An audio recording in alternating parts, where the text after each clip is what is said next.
Good morning. We are extremely pleased that you are here. It is good to come together for the purpose of co-creating. Do you agree? Yes. You are knowing what you are wanting?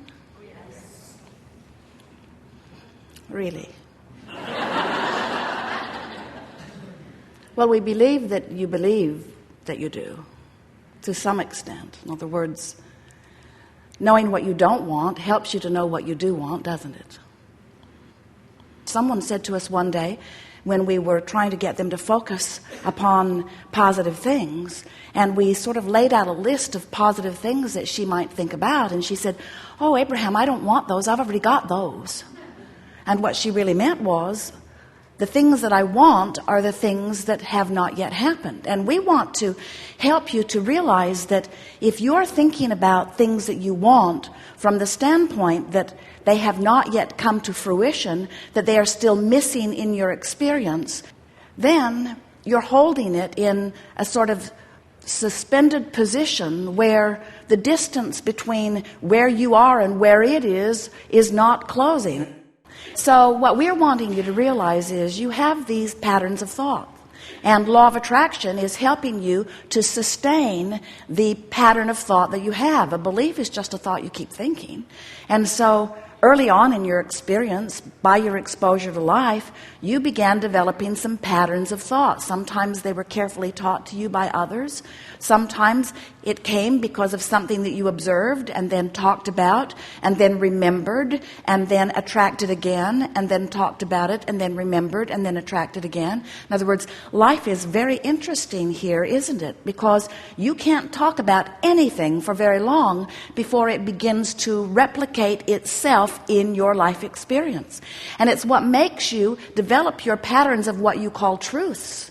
You say, at first I wasn't sure, and then I pondered it for a while. And once I gave it my attention, I began seeing evidence of it everywhere. And now I believe it, and now that I believe it, it's manifesting in my experience.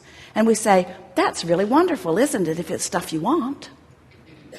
But if you are repeating patterns of thought about things you do not want, and in your environment, you are very, very good at that. You have this sort of mass consciousness theory that goes like this. If we don't beat the drum of our history, we are sure to repeat it again. And we say, the contrary is true. The more you beat the drum of anything, the more you activate it in your vibration. The more it is activated in your vibration, then the more law of attraction is matching you up with things like it. And the more law of attraction is matching you up with things like it, the more you observe it. And the more you observe it, the more you talk about it. The more you talk about it and observe it, the more you beat the drum of it or offer the vibration of it. The more you offer the vibration of it, the more law of attraction matches you up with it. The more law of attraction matches you up with it, the more you're living it, the more you're talking about it, the more you're beating the drum of it, the more you're offering the vibration of it. The more you're offering the vibration of it, the more the law of attraction lines you up with it. The more law of attraction lines you up with it, the more you notice it. The more you notice it, the more you talk about it. The more you talk about it, the more you offer it vibrationally. The more you offer it vibrationally, the more law of attraction lines you up with it. The more law of attraction we could go on. Your life experience is showing you that. You just cannot keep telling the same story without continuing to live the same circumstances.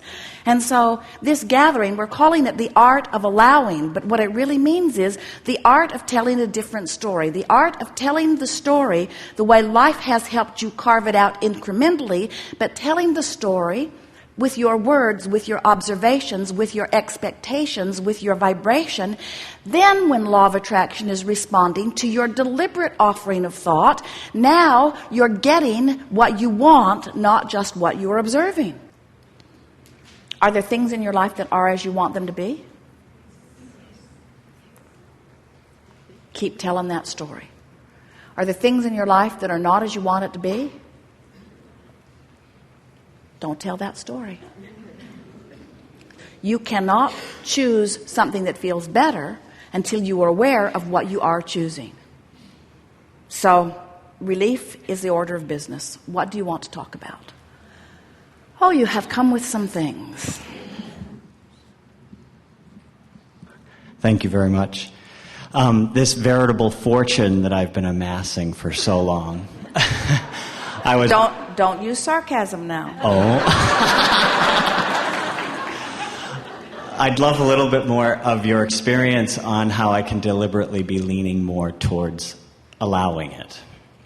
Now, anyone who listens back, and especially those who are sitting here in the room, you might feel yourself wanting to say, especially by the end of the day, Abraham is really nitpicking here. But we want you to feel, if you can, the feeling place from which that question comes. In other words, this veritable fortune, and we sensed a sort of mocking tone.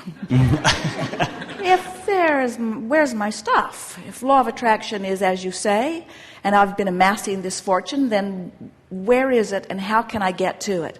And we want you to just feel for a moment what is the dominant vibration within that sentiment that you offered. Was he offering the vibration from the lack of the money or from the having of the money? And we know, you say, well, of course he is, because it isn't there yet, so how can he offer a vibration about a state of being that is not yet achieved? And we say, you just got to figure out how to do it, because until you do, you can't have the state of being that you want to achieve. You have to find the vibrational essence of it. And so the work is, you have to find a way of distracting yourself from the absence of the money while you activate within yourself a feeling of the money.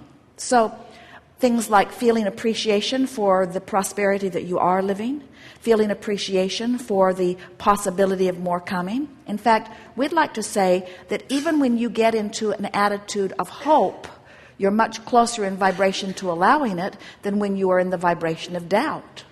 So we teased you about a little bit of sarcasm about this veritable fortune, but we want you to realize that when you feel sarcastic, when you feel pessimistic, it's a far cry from feeling optimistic and hopeful. So the answer to your question, how do I let my fortune come to me and me come to my fortune?